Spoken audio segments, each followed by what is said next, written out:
Ok. Bom, gente, vamos nós aqui para mais uma aula de processo penal. Hoje nós vamos dar sequência ao nosso tema sujeitos processuais.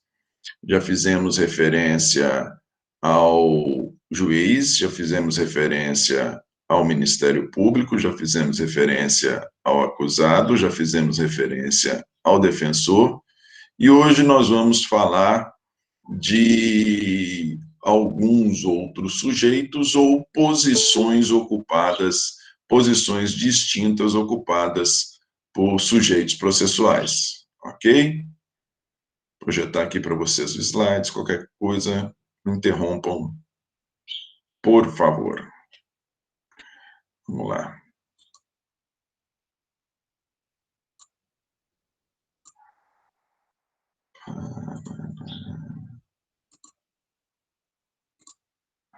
Esse aqui é competência. Não. Isso.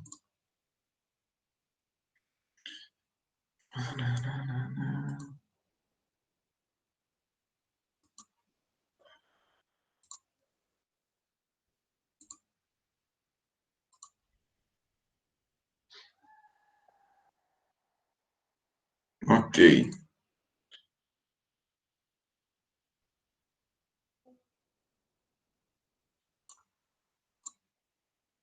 Gente, olha lá. Ainda falando de sujeitos processuais. Mais uma vez, nós fizemos referência ao juiz de direito, ao Ministério Público, ao acusado e ao seu defensor. Hoje nós vamos falar, iniciamos a aula falando de assistente ou assistente da acusação. Nós temos algumas posições, algumas pessoas, alguns sujeitos processuais que são indispensáveis, né?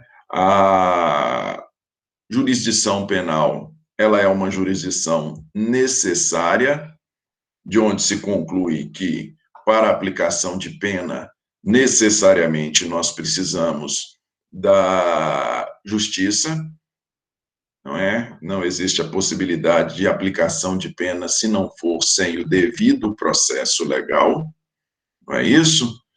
Em função disso, nós temos imprescindivelmente a pessoa do juiz de direito. A ação penal, na imensa maioria das vezes, é uma ação penal pública, e da ação penal pública, a imensa maioria das ações penais públicas são ações penais públicas incondicionadas, de onde também nós temos a imprescindível figura do Ministério Público, né? E nós ainda temos, por óbvio, a pessoa do acusado. A conduta ela é atribuída a alguém, o acusado é essa pessoa a quem se atribui a conduta delitiva. Falamos, inclusive, da previsão constitucional de cometimento de delito por parte de pessoa jurídica, delito contra o meio ambiente. E essa previsão constitucional já vem regulamentada em lei, por meio da Lei 9.605. E falamos também da previsão constitucional de cometimento de crimes financeiros por parte de pessoa jurídica, porém esta ainda não regulamentada, correto? Por fim, falamos do defensor. O defensor, ele é a figura do advogado, não é isso?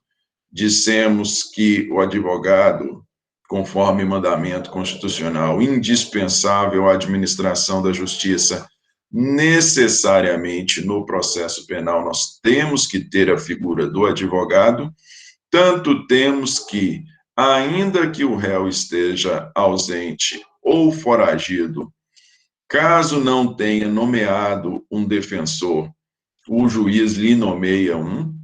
Nós vimos também, em aulas anteriores, que buscando dar efetividade ao princípio do contraditório e da ampla defesa, mesmo tendo a pessoa constituído advogado, se o juiz entender que este advogado está sendo decidioso, que ele não está cumprindo com suas obrigações, que ele não está efetivamente exercendo a ampla defesa, ainda que seja constituído, o juiz pode substituí-lo, correto? Pois bem, essas então são pessoas imprescindíveis, imprescindíveis a, ao, a relação processual ao processo. O assistente ou assistente de acusação, ele ocupa um papel coadjuvante. Ele não é indispensável. O assistente da acusação, ele é uma faculdade da vítima. Ele é uma faculdade da vítima. Ele é assistente da acusação. Se ele é assistente da acusação, ele coloca-se ao lado do Ministério Público na relação processual que se estabelece. Compete-lhe, assim também como o Ministério Público, compete a ele fazer a acusação. Não é isso? Ele é assistente da acusação. Nós temos o defensor, a quem compete defender, que fica ao lado do réu, e podemos ter o assistente da acusação, que vai trabalhar junto com o Ministério Público. Temos o assistente da acusação previsto aí no artigo 268. Artigo 268 do Código de Processo Penal. Em todos os termos da ação pública, poderá intervir como assistente do Ministério Público o ofendido ou seu representante legal, ou na falta qualquer das pessoas mencionadas no artigo 31. Em todos os termos da ação pública, poderá intervir como assistente do Ministério Público o ofendido ou seu representante legal, ou, na falta, qualquer das pessoas mencionadas no artigo 31. Vejam vocês, por que a assistência, ela somente, segundo o artigo 268, nós temos previsão da assistência de acusação somente para ação penal pública? Nós temos essa previsão porque na ação penal pública originária, entenda-se, para aqueles crimes que são de ação penal pública, não é? Na ação penal pública originária, quem tem a titularidade para a propositura da ação penal é o Ministério Público. Se quem tem a titularidade para a propositura, é somente nessa que pode haver a figura do assistente da acusação. Por quê? Porque se estivermos falando de uma ação penal privada, quem figura no polo ativo já é o ofendido ou seu representante legal. Já é o ofendido ou seu representante legal. Se ele já figura no polo ativo, não tem como ele assistir a si próprio. Correto? Então, o ofendido ou seu representante legal, entenda-se a vítima, sendo esta menor ou incapaz, o seu representante legal, ou qualquer das pessoas mencionadas no 31. 31 são ascendente, descendente, cônjuge, ascendente, descendente, irmão. São aquela relação das pessoas que podem substituir o ofendido ou o representante legal na falta de qualquer destes. Correto? Estes, óbvio, por meio de advogado constituído, eles podem figurar como assistentes de acusação do Ministério Público na ação penal pública. Correto? Agora vejam vocês que interessante. Discute-se na doutrina qual a função do assistente de acusação. Qual o propósito? Para que serve o assistente de acusação? Para que serviria o assistente de acusação na ação penal pública? Existe o entendimento de que o propósito dele é reforçar a acusação, é para que a gente tenha uma acusação mais robusta, não é?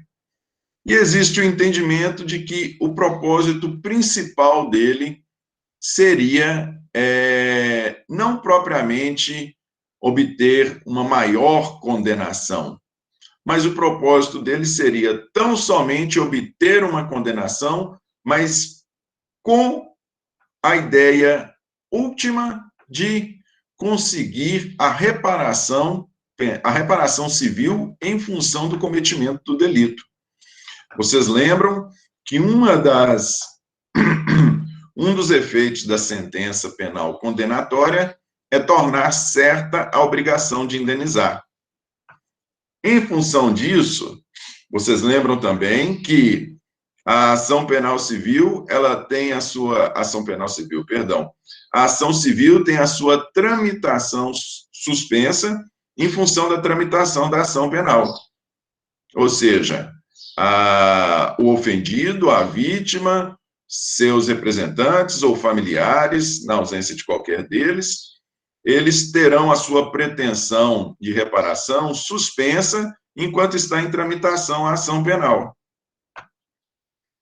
Então, tendo eles interesse na reparação, é com este propósito que teria sido estabelecida a figura do assistente de acusação, para que ele possa figurar ao lado do Ministério Público, conseguir a condenação, trabalhar para que se consiga a condenação, e com base nesta condenação, vocês se recordam, ir direto para a ação de execução e direto para a ação civil ex delicto.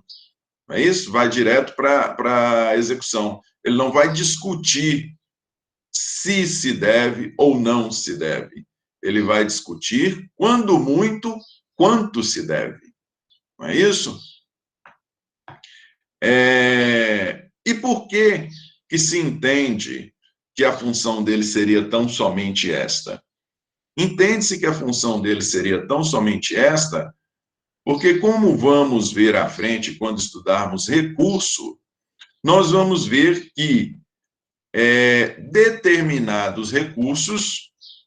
para determinados recursos, o assistente de acusação, ele não pode ser titular. Ele não pode ser titular para pretensão, né, de interpor determinados recursos. Ele não é legitimado para a interposição de determinados recursos. Em função disso, é que se entende que, na verdade, o propósito não seria obter a maior condenação possível.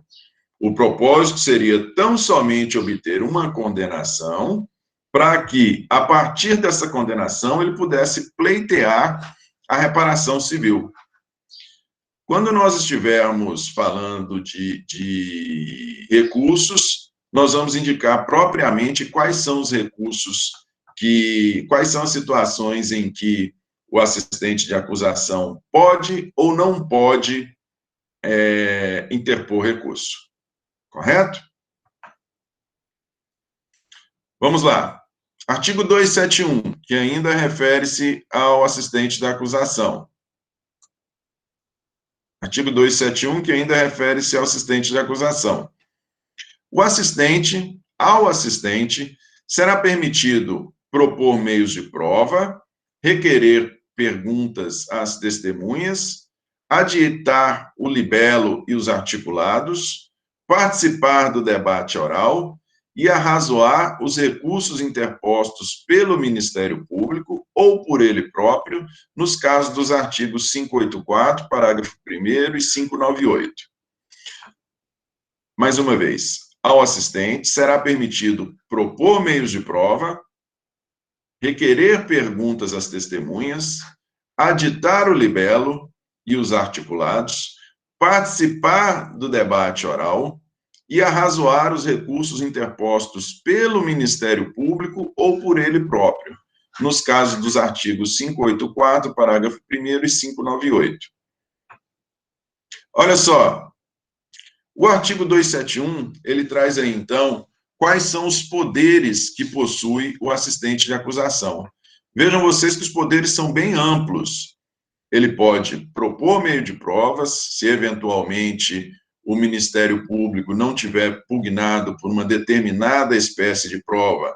Suponhamos que o Ministério Público tenha apenas solicitado prova testemunhal.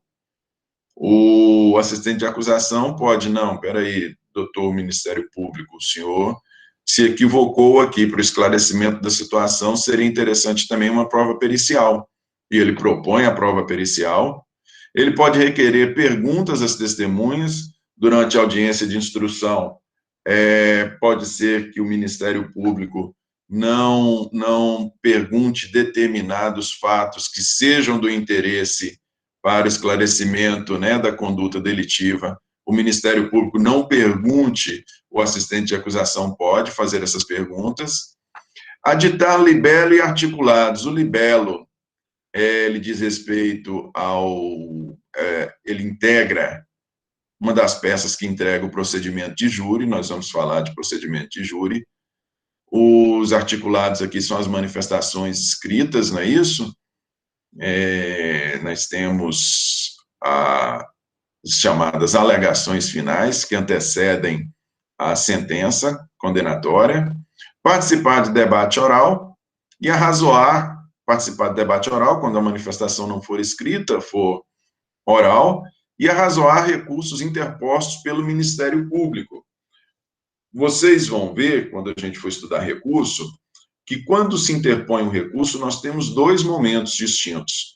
Nós temos o momento da interposição, propriamente dito, que é quando se solicita o recurso, e nós temos o segundo momento em que se apresentam as razões que se fundamenta o recurso. Para a apresentação dessas razões, nós precisamos de autorização do juiz. O juiz tem que receber o recurso. Recebido o recurso, o juiz, então, parte para o segundo momento, em que, nesse segundo momento, se fundamenta, se apresenta as razões, os motivos pelos quais se está recorrendo. Correto? Tendo sido o recurso interposto pelo Ministério Público, como o assistente da acusação trabalha ao lado dele, não é isso? Trabalha ao lado dele, o Ministério Público pode fundamentar, arrazoar os recursos interpostos pelo Ministério Público. O Ministério Público, o assistente de acusação, ele pode arrazoar os recursos interpostos pelo Ministério Público, como também vai arrazoar os recursos interpostos por ele próprio. Por ele próprio quem? Pelo assistente. Aqueles recursos em que o assistente interpôs, ele vai arrazoá-los. Esse fechamento aqui do 271, que nós não vamos entrar no mérito dele agora, ele refere-se ao artigo 584 e 598, eles se referem ao tema recursos, por isso nós não vamos entrar neles agora.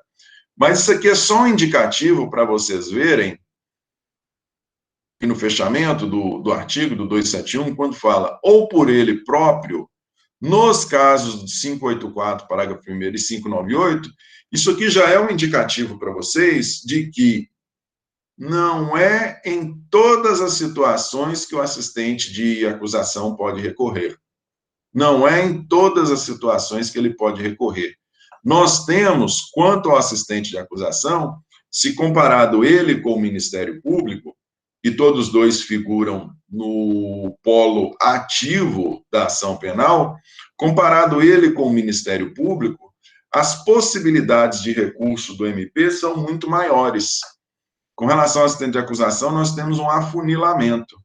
É por isso que no fechamento aqui, nós temos o indicativo dessa possibilidade de recurso pelo assistente de acusação nos casos do 584, parágrafo 1º, e 598. Beleza? Gente, quando nós estamos falando aqui dos artigos 268 e 271, nós estamos falando da figura do assistente de acusação para os delitos em geral. Essa aqui é a regulamentação do Código de Processo Penal, e nós sabemos que o Código de Processo Penal, ele regulamenta o processo e julgamento de todos os crimes, com exceção daqueles que possuam um regramento próprio. Com exceção daqueles que possuam um regramento próprio, como, por exemplo, crime de drogas. Crime de drogas, nós temos a 11.343, Lei 11.343, que é uma lei própria, que traz não só a previsão dos crimes relacionados à droga, como o uso e o tráfico, como também tem institutos próprios de processo. Não é isso? O Código de Processo Penal, você sempre tem que ter isso em mente, ele se destina para o processo e julgamento daqueles delitos que não possuam um regramento próprio, ok? Falando de delitos que possuem regramento próprio, um destes delitos é o Decreto-Lei 201 de 67. Decreto-Lei 201 de 67. Ele se refere aos crimes de responsabilidade cometidos por prefeitos municipais. Crimes de responsabilidade cometidos por prefeitos municipais. Quando nós temos, e vocês volta e meia, aqui na região mesmo, nós já fizemos várias operações por desvio de recursos públicos, os prefeitos se enquadram aqui, ó, os delitos previstos no Decreto-Lei 201 de 67. Na verdade, quando nós temos um delito de desvio de recurso público, normalmente são cometidos dois delitos. Nós temos um Decreto-Lei 201 de 67, que prevê os crimes de responsabilidade, e nós temos delitos de licitação, que na verdade é assim. Num primeiro momento, frauda-se a licitação para que seja agraciado, para que fraudulentamente vença o procedimento um empresário que participe do esquema. Esse é o primeiro momento. E no segundo momento, estando ali no circuito o empresário que o prefeito tinha por propósito, né, para fraudar, para desviar o recurso, aí nesse segundo momento eles dividem entre si o dinheiro advindo do poder público, eventualmente não se presta o serviço de maneira nenhuma, ou se presta muito mal e porcamente, né, gastando-se muito menos do que efetivamente deveria gastar. Enfim, nós temos dois momentos. Temos o primeiro momento, onde nós temos a fraude em licitação, e temos o segundo momento, onde nós temos o desvio de recurso. Antigamente, e não tão antigamente assim, nós tínhamos o regramento próprio dos crimes de licitação, tínhamos a Lei 8666, e nela estavam previstos os crimes de licitação. Hoje, com a nova lei de licitação, inclusive para quem de vocês aí está acompanhando as publicações que eu estou jogando lá no Instagram, eu joguei, inclusive, um artigo jurídico referente à nova lei de licitação, e essa nova lei de licitação é feito a observação de que ela trouxe para dentro do Código Penal os crimes de licitação. Antes, os crimes de licitação estavam dentro da Lei 8666, hoje os crimes de licitação foram pela nova legislação de licitação, que revogou a Lei 8666, por esta nova legislação, os crimes de licitação foram trazidos para dentro do Código Penal.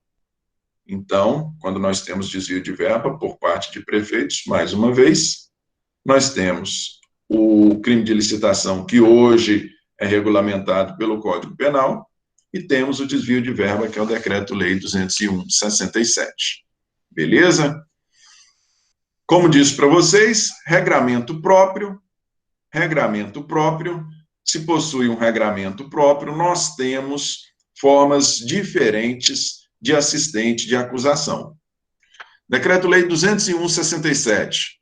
O processo nos crimes definidos no artigo anterior é o comum do juízo singular, estabelecido pelo Código de Processo Penal, com as seguintes modificações. Aqui eu aproveito também para fazer referência. Aqui eu aproveito também para fazer referência à circunstância de que, olhem só, também é uma observação pertinente. Vocês vejam, os crimes definidos no artigo anterior, o processo é o comum do juízo singular. Quando vocês veem, isso é importante a título de esclarecimento, quando vocês veem essas operações nossas, da Polícia Federal, do Ministério Público Federal, apurando desvio de verba, nós só podemos entrar quando o desvio de verba de Polícia Federal, até que Polícia Federal não, mas via de regra, a Justiça Federal, ela só entra quando trata-se de recurso público federal.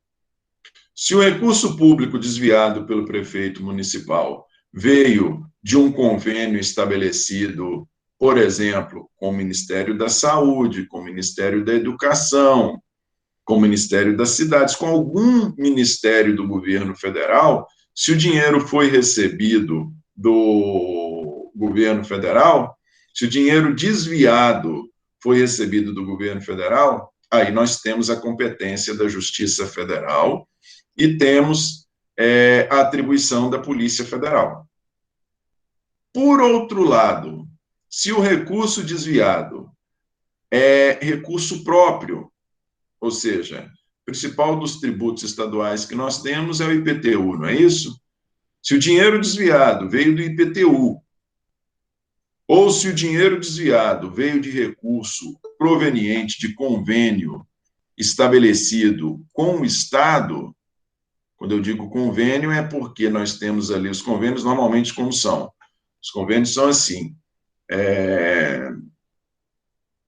o município de Montes Claros vai comprar 50 ônibus para transporte rural escolar.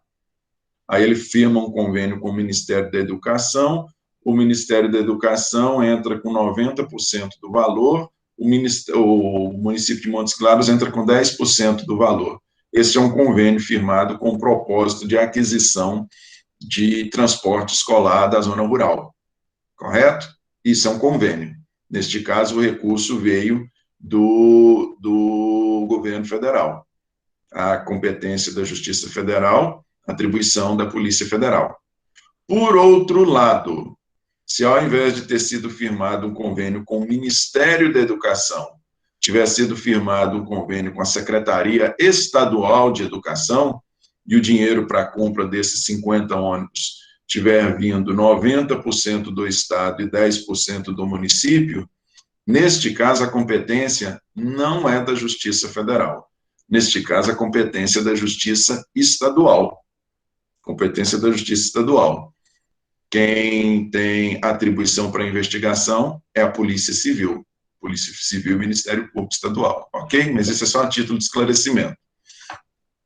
Pois bem, o processo dos crimes definidos no artigo anterior é o comum do juízo singular, estabelecido pelo Código de Processo Penal, com as seguintes modificações. Parágrafo 1º. Os órgãos federais, estaduais ou municipais interessados na apuração da responsabilidade do prefeito podem requerer a abertura de inquérito policial ou a instauração de ação penal pelo Ministério Público, bem como intervir em qualquer fase do processo como assistente de acusação. Vejam só, vocês. Se o recurso é próprio do município, quem é a vítima? É o município.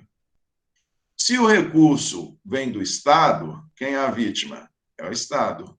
Se o recurso vem de governo federal, de convênio com o governo federal, quem é a vítima? É a União. Lembram que se nós estivermos falando de um crime comum, se nós estivermos falando de um crime de homicídio, quem figura de tentativa de homicídio, quem pode figurar como assistente de acusação é a vítima da tentativa de homicídio, não é?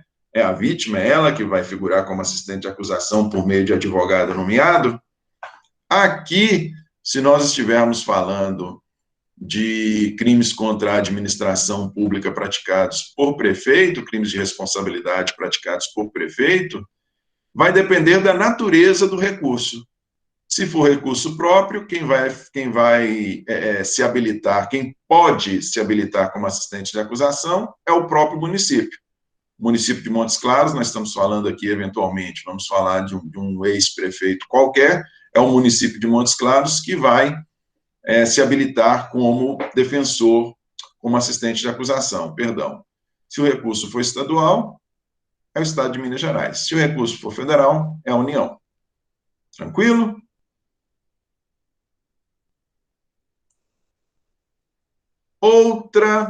Outra previsão própria a respeito de assistência da acusação. Outra regulamentação própria a respeito de assistência da acusação. Lei 7.492, de 86. A Lei 7.492, de 86, refere-se aos crimes contra o sistema financeiro. Crimes contra o sistema financeiro. Pensem nos crimes de apuração difícil. São esses aqui, ó.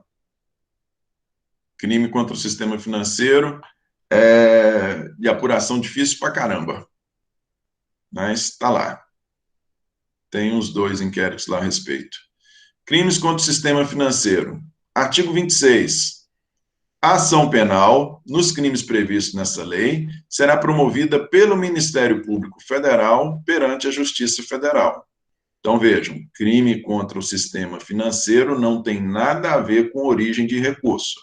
Até mesmo porque, quando a gente fala em crime contra o sistema financeiro, nós não estamos falando de recurso público, nós estamos falando de recurso particular. O crime é contra o sistema financeiro, porém, não se trata de recurso público. Isso aqui, quando a gente parar para estudar, se vocês se integrarem à grade curricular e vocês estudarem a lei de crimes financeiros, vocês vão ver. Por se tratar de sistema financeiro, a competência é sempre do Ministério, a atribuição é sempre do Ministério Público Federal e a competência é sempre da Justiça Federal, correto? Sem prejuízo do disposto no artigo 268 do CPP, aprovado pelo Decreto-Lei 3.689, de 3 de outubro de 41, será admitida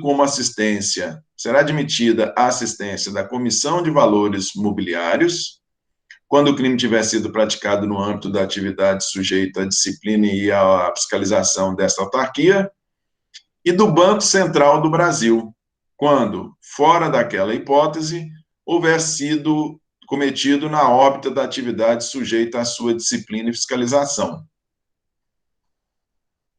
Mais uma vez, sem prejuízo do disposto no 268 do Código de Processo Penal, aprovado pelo Decreto-Lei 3.689, de 3 de outubro de 41, será admitida a assistência da Comissão de Valores Mobiliários quando o crime tiver sido praticado no âmbito da atividade sujeita à disciplina e fiscalização dessa autarquia e do Banco Central do Brasil, quando, fora daquela hipótese, houver sido cometido na órbita de atividade sujeita à sua disciplina e fiscalização. Olha que interessante. Diferentemente dos crimes de responsabilidade cometidos por prefeitos, que configura lá o Decreto-Lei 201, aqui no Decreto-Lei 201, nós vimos que figuram como assistente de acusação quem? As vítimas, não é isso? Recurso municipal, recurso estadual, recurso federal. Eles são vítimas do desvio de recursos cometidos pelo prefeito, certo? Aqui nos crimes contra o sistema financeiro, vocês vejam que quem se habilita como assistente de acusação não são as vítimas do delito. Não são as vítimas, porque, na verdade, a vítima dos crimes contra o sistema financeiro é todo o sistema financeiro. É ela que é vítima dos delitos previstos na 7.492. Aqui, quem figura como assistente de acusação vem a ser a Comissão de Valores Mobiliários, que é um órgão próprio do sistema financeiro, e o Banco Central do Brasil. Quando é que vai ser um ou quando é que vai ser outro? Vai ser um ou vai ser outro, a depender do delito cometido. Se o delito cometido atingir atividade sujeita à disciplina e fiscalização da Comissão de Valores Mobiliários, vai ser ela que vai figurar como assistente de acusação. Se o delito atingir atividades sujeitas à disciplina e fiscalização do Banco Central do Brasil, vai ser ele que pode figurar como assistente de acusação. Agora, o que é interessante, gente, vejam vocês, que a Comissão de Valores Mobiliários e o Banco Central do Brasil, eles figuram aí, como eu disse para vocês, não em função de serem vítimas do delito contra o sistema financeiro, mas em função de serem responsáveis por disciplinar e fiscalizar as atividades por meio das quais houve o cometimento do crime. Correto? Vejam vocês que tanto a Comissão de Valores Mobiliários quanto o Banco Central do Brasil, eles têm interesse que o sistema financeiro tenha um funcionamento regular. Mas mais do que o interesse deles em que este sistema financeiro tenha um funcionamento regular, e isso justifica a intervenção deles como assistente de acusação, mais do que isso, o que eu acabei de falar para vocês quando iniciei a falar sobre crime contra o sistema financeiro? Este é um delito de apuração dificílima. Este é um delito de apuração dificílima. Em função disso,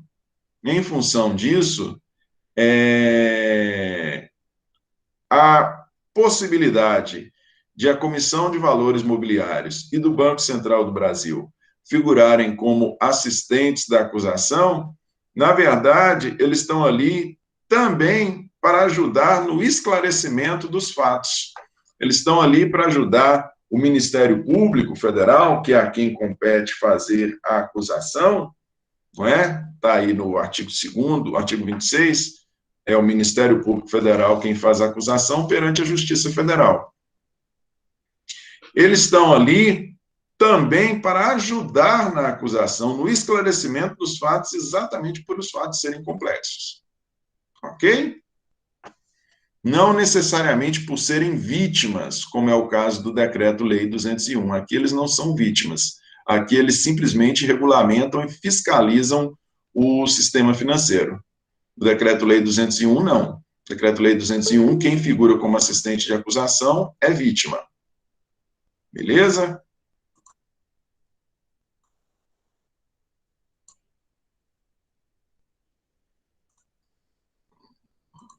Aqui. Sim. Ministério Público na ação penal privada originária. Como eu disse para vocês, nós já falamos a respeito do Ministério Público. Agora, num primeiro momento, falamos da assistência de acusação, que tem um papel secundário, e o Ministério Público, nós já falamos, né, o assistente de acusação ele é dispensável, ele não é necessário, como é juiz, Ministério Público e acusado. O assistente é dispensável. Aqui nós já falamos do MP, mas vamos falar dele novamente aqui, não dentro da ação penal pública, onde ele ocupa o papel coadjuvante, onde ele atua como titular da ação penal. Vamos falar aqui do Ministério Público na ação penal privada originária, não na ação penal privada subsidiária da pública, na ação penal privada originária, para aqueles delitos lá em que o procede mediante queixa. Artigo 45. A queixa, ainda quando a ação penal privada, ainda quando a ação penal for privativa do ofendido, poderá ser aditada pelo Ministério Público, a quem caberá intervir em todos os termos subsequentes do processo. Artigo 48. A queixa contra qualquer dos autores do crime obrigará ao processo de todos, e o Ministério Público velará pela sua indivisibilidade. Mais uma vez, a queixa, reafirmando, peça primeira, petição inicial da ação penal privada, a queixa, ainda quando a ação penal for privativa do ofendido, poderá ser aditada pelo Ministério Público, a quem caberá intervir em todos os termos subsequentes do processo. A queixa contra qualquer dos autores do crime obrigará o processo de todos, e o Ministério Público velará pela sua indivisibilidade. Olha só, gente. Esses artigos, eles têm que ser lidos de maneira conjunta. Eles têm que ser lidos de maneira conjunta. Nós sabemos que a ação penal privada é aquela em que o titular da ação penal, aquele que tem capacidade, aquele que pode propor a ação, ele é o ofendido, seu representante legal ou alguma das pessoas elencadas no Código. Cônjuge, ascendente, descendente, irmão, correto? Essa é a ação penal privada originária. Pois bem, nós vimos que um dos princípios presentes tanto na ação penal pública quanto na ação penal privada é a indivisibilidade. Vocês se recordam que na ação penal pública nós temos o princípio da obrigatoriedade ou legalidade. O que quer isso dizer? Estando o Ministério Público diante de um fato constitutivo de crime de ação penal pública, um fato onde tenha materialidade e autoria, ele tem a obrigação de propor a ação penal pública. Ele não tem a faculdade de propor ou não propor. Diferentemente, ocorre na ação penal privada. Na ação penal privada, o ofendido, seu representante legal ou qualquer das pessoas elencadas no Código de Processo Penal tem a faculdade de propor ou não propor a ação, ainda que estejam esclarecidos materialidade e autoria. Ok? Se, no que diz respeito à propositura, elas possuem este regramento diferenciado, ação penal pública e ação penal privada.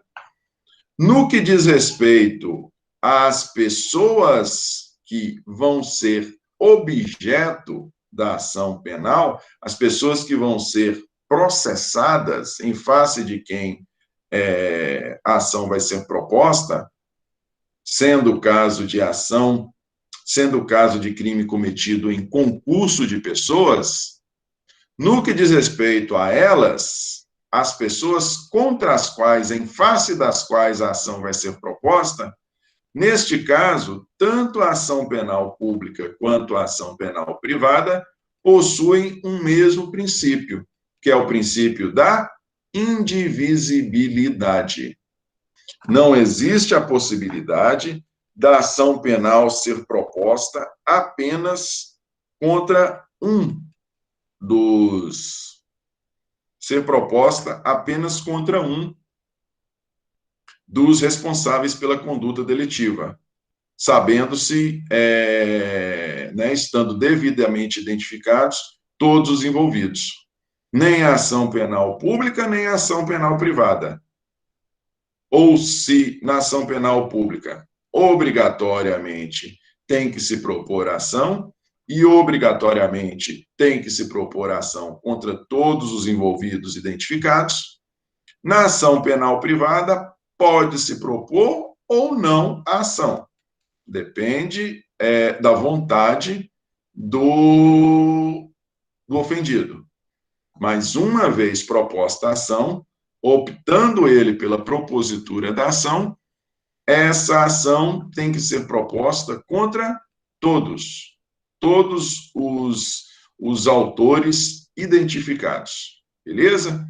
Dentro da ação penal privada originária, e eu disse que nós temos que ler os dois artigos aqui em conjunto, 45 e 48, dentro da ação penal privada, o Ministério Público, ele atua como fiscal da lei, ele não é titular, né? Ele não tem o poder de propor a ação, quem tem o poder de propor a ação é o ofendido, mas ele, enquanto fiscal da lei, ele vela pela indivisibilidade da ação, ou seja, ofendido, eu, Ministério Público, estou aqui para assegurar que, caso você opte por propor a ação, eu estou aqui para assegurar que você vai propor a ação contra todos os autores da conduta identificados. Você não tem a faculdade de propor apenas contra um deles. Caso você proponha apenas contra um, eu vou aditar a queixa. Eu vou fazer nela incluir a pessoa que você voluntariamente deixou de fora. Ou você processa todos ou não processa ninguém. Correto? É nesta circunstância, velando pela indivisibilidade, que o Ministério Público pode aditar a queixa. E, além disso, enquanto fiscal da lei, ele vai intervir em todos os outros atos do processo.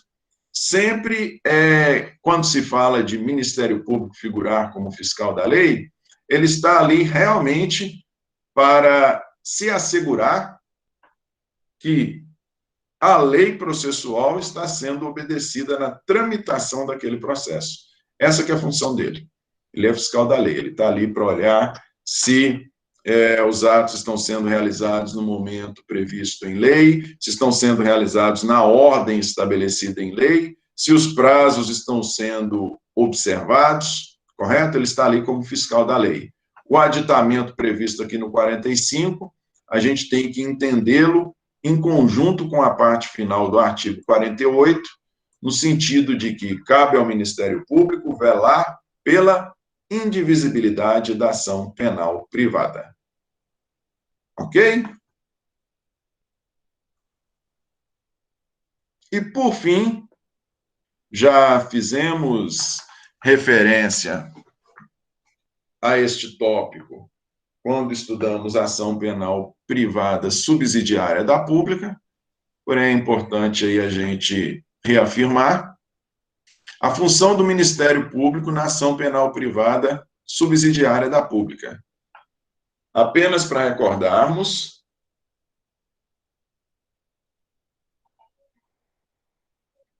a ação penal privada subsidiária da pública é aquela que é proposta pelo ofendido, seu representante legal ou qualquer das pessoas estabelecidas no CPP, quando o Ministério Público não propõe a ação pública no prazo estabelecido em lei. A ação é originariamente pública, o delito é de ação penal pública, porém o Ministério Público, estando com os elementos de convicção já a ponto da ação ser proposta, né? Ele já tem ali consigo provas de materialidade, indícios suficientes de autoria, ou seja, não há mais o que apurar. Estando ele em mãos com um inquérito policial, uma investigação própria, ou mesmo um conjunto probatório vindo de qualquer outro órgão, estando ele de posse de todos os elementos, ele deixa escoar o prazo para a propositura da ação, deixa escoar o prazo para a apresentação da denúncia, e abre-se, então, a possibilidade de que o ofendido, ele mesmo proponha a ação penal. Neste caso, ele não vai propor uma ação penal pública, ele vai propor uma ação penal privada, subsidiária da pública, que está sendo intentada, está sendo proposta no lugar da ação penal pública. Correto? Esta é a ação penal privada subsidiária da pública. Artigo 29. Será admitida a ação privada nos crimes de ação pública se esta não for intentada no prazo legal, cabendo ao Ministério Público aditar a queixa, repudiá-la e oferecer denúncia substitutiva, intervir em todos os termos do processo, fornecer elementos de prova, interpor recurso e, a todo tempo, no caso de negligência do querelante, retomar a ação como parte principal. Mais uma vez, será admitida a ação privada nos crimes de ação pública, se esta não for intentada no prazo legal, cabendo ao Ministério Público aditar a queixa, repudiá-la e oferecer denúncia substitutiva, intervir em todos os termos do processo, fornecer elementos de prova, interpor recurso e, a todo tempo, no caso de negligência do querelante, retomar a ação como parte principal. Vejam vocês, gente, que na ação penal privada subsidiária da pública, os poderes do Ministério Público são muito mais amplos do que na ação penal privada originária. Na ação penal privada originária, que foi a que falamos no tópico anterior, o Ministério Público tem a função de fiscal da lei e ele pode aditar a queixa, velando pela indivisibilidade da ação penal privada originária. Nós temos pessoas identificadas em concurso de pessoas, o autor apresentou a queixa somente contra algum ou algumas dessas pessoas, não contra todas. O Ministério Público adita a queixa, fazendo nela incluir todas as pessoas. Beleza? Na ação penal privada subsidiária da pública, os poderes do Ministério Público são muito maiores. Ele pode aditar a queixa aqui não só para fazer nela incluir uma outra pessoa deixada de fora, digamos assim, pelo ofendido. Ele pode ocupar esse ponto, ele pode lançar mão deste aditamento, por exemplo, se, no caso ali, ele está verificando que o delito não é um delito simples, é um delito qualificado. Suponhamos que tenha sido apresentada uma queixa por homicídio simples. E o Ministério Público, analisando o caso concreto, vê, não, peraí, isso aqui não é um homicídio simples. Isso aqui é um homicídio qualificado por motivo fútil. Eu vou aditar a queixa e no aditamento eu vou fazer incluir a qualificadora. Então, vejam vocês que nós temos uma mudança de tipificação penal. Isso é o aditamento. Caso a queixa seja totalmente improcedente no entender do Ministério Público, ou ela descreva o fato de maneira errada, ou ela traga uma capitulação absolutamente incompatível com a conduta descrita, não é?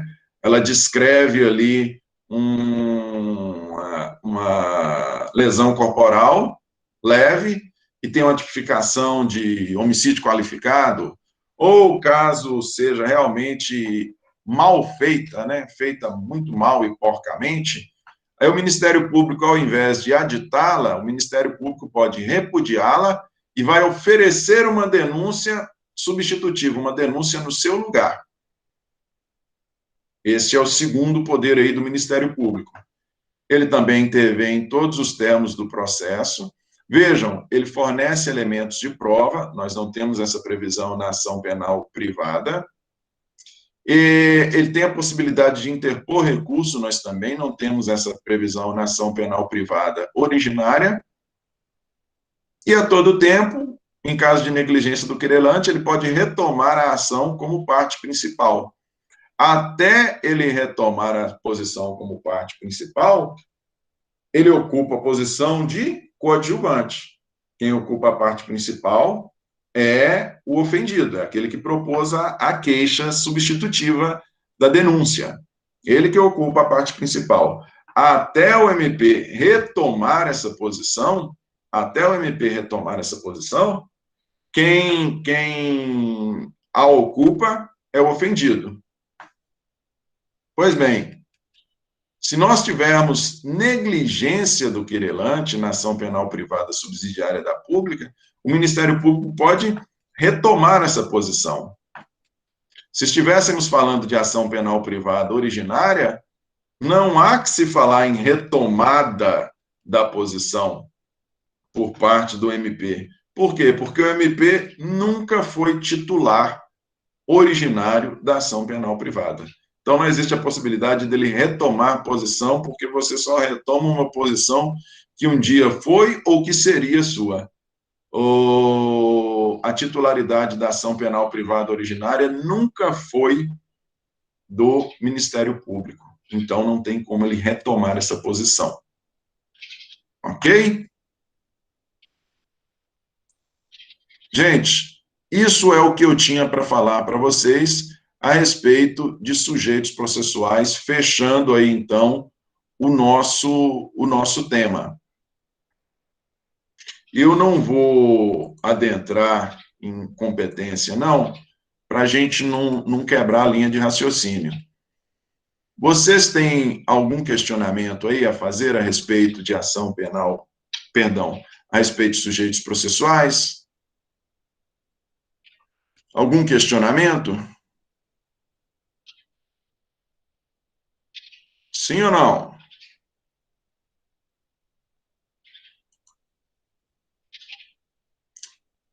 Deixa-me ver aqui. Não? Deixa eu interromper aqui. Eu não vou adentrar aqui em competência, não, para a gente não quebrar a linha de raciocínio. Na verdade, eu já até encaminhei o material para vocês. A nossa próxima aula, em que vamos falar sobre competência, nós teremos 2 ou 3 aulas de competência. Quer ver? Deixa eu ver aqui o material. Dá para a gente encerrá-la. Aqui são 16. Não, dá tranquilo. Dá para a gente encerrá-la, nós vamos fazer uma introdução e falar sobre competência em razão da pessoa e em razão do local. A gente deixa isso para vermos na nossa próxima aula. Eu tenho que confirmar, eu ainda não estou certo, se nós teremos aula amanhã. Vocês já foram informados se a gente tem ou não tem aula amanhã? Porque naquela brincadeira de antecipar, o prefeito antecipou aí alguns feriados, eu não sei se o feriado de amanhã foi antecipado. Pedro, Oi. o de 21 de abril, o prefeito não colocou, não. Teve alguns que ele não colocou. Ele depois colocou, fez algumas mudanças e ele puxou 3 de julho do ano que vem para esse ano. Então, 21 de abril ele continua. Entendi. Ah, não, a nossa aula é quinta-feira, é isso? Sim, Ah, justamente. beleza, eu estou fazendo confusão com o pessoal da noite. Aqui a noite é hoje e amanhã. Ótimo, ótimo. Então nós começamos competência quinta-feira. Excelente. Bom, Deixa eu olhar aqui na relação aqui de vocês. Eu vou interromper a nossa gravação aqui. Que bom, moça. Eu estava fazendo confusão.